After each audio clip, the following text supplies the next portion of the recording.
ছোট লোক, এই ছোট লোক কৃষক, তোর কাছে আমাকে অনেক কষ্ট করে আসতে হলো। কেন? অনেক লোক পাঠিয়েছি তোর কাছে, তুই কোনো সাড়া দিসনি। এই শুনিস না আমার কথা? বারবার বক বক করে যাচ্ছি তোর জন্যে, শুনতে পারিস না আমার কথা? আপনি অনেকক্ষণ ধরে চেঁচাচ্ছেন, অনেকক্ষণ ধরে চেঁচাচ্ছেন, শুধু শুনে যাচ্ছি, কিছু বলছে না। কৃষককে কৃষককে কি মানুষ মনে হয় না? যত বড় মুখ নয় তত বড় কথা। তোকে কে এত আস্পর্ধা দিয়েছে?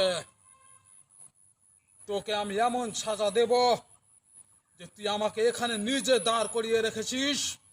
তোর মতন বড় লোকদের যদি মাত্র 1 ঘন্টা, মাত্র 1 ঘন্টায় এই রোদে দাঁড়া করে রাখি, আপনাদের পরিবারের লোক আপনাদের চিনতে পারবে না, চিনতে পারবে না আপনাদের। আয় থাম!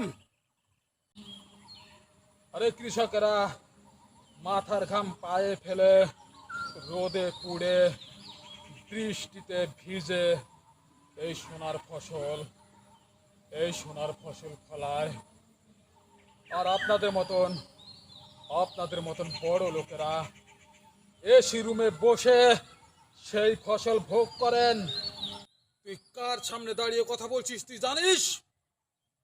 কৃষক, আমরা এই কৃষক, রোদে পুড়ে বৃষ্টিতে ভিজে এই সোনার ফসল, এই সোনার ফসল ফলাই ফলাই।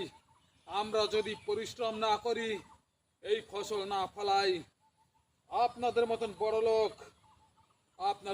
বড় লোক এসি রুমে বসে খাবার পাবে না, না খেয়ে মরতে হবে আপনাদের। এই তোরা কি করেছিস দেশের জন্য? কি করেছিস? কৃষক মানুষের দ্বিতীয় অন্তরাত্মা। এই কৃষক না থাকলে দেশের মানুষের মুখে খাবার যাবে না, এই দেশে ফসলের দাম কমবে না। এই দেশকে আমরা ভালোবাসি। এই কৃষকেরা, এই কৃষকরা মানুষের বন্ধু। দেশকে আমরা কল্যাণের জগতে নিয়ে যাই, দেশের জন্য আমরা জীবন দেই।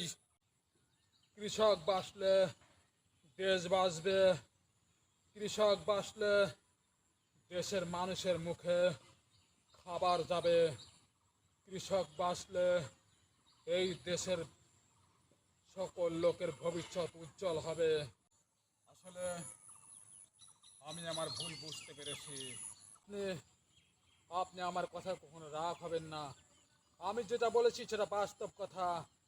ঘরে গিয়ে শুয়ে শুয়ে চিন্তা করুন আর ভাবুন যে ওই কৃষককে যে আমি গালি দিলাম, গরিব বলে ডাকলাম, সে কি গরিব না আমাদের অন্তরাত্মা? আরো যত উন্নত পর্যায়ে কৃষি কাজ করা যায়, আমরা আমরা সেই সহায়তা করব, কৃষকদের সেই সহায়তা করব। তোমরা তোমরা তোমাদের যথাযথ পরিশ্রম দিয়ে রোদে পুড়ে বৃষ্টিতে ভিজে এই সোনার ফসল ফলাও। আমরা খাবার খাওয়ার সময় তা বুঝতে পারি না, কিন্তু এই মাঠে এসে, এই জমিতে এসে আজ আমি বুঝতে পারলাম, কৃষক তোমরাই ধন্য, তোমরাই ধন্য।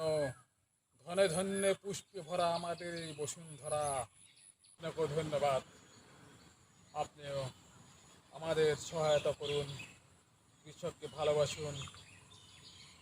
সারা বাংলার লোকেদের কাছে বলছি, আপনারা সবাই কৃষকের পাশে দাঁড়ান, কৃষককে ভাই বলুন, কৃষককে অপমান নয়, তাদের সহায়তা করুন।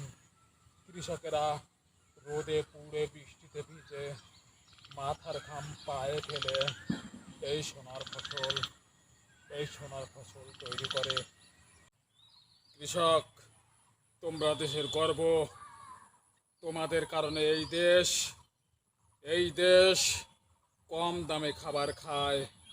তোমাদের কারণে এই দেশের মানুষ দুমুঠো খাবার পায়। আমি ভুল করেছি কৃষক, তোমরা তোমরা আমাকে ক্ষমা করে দাও।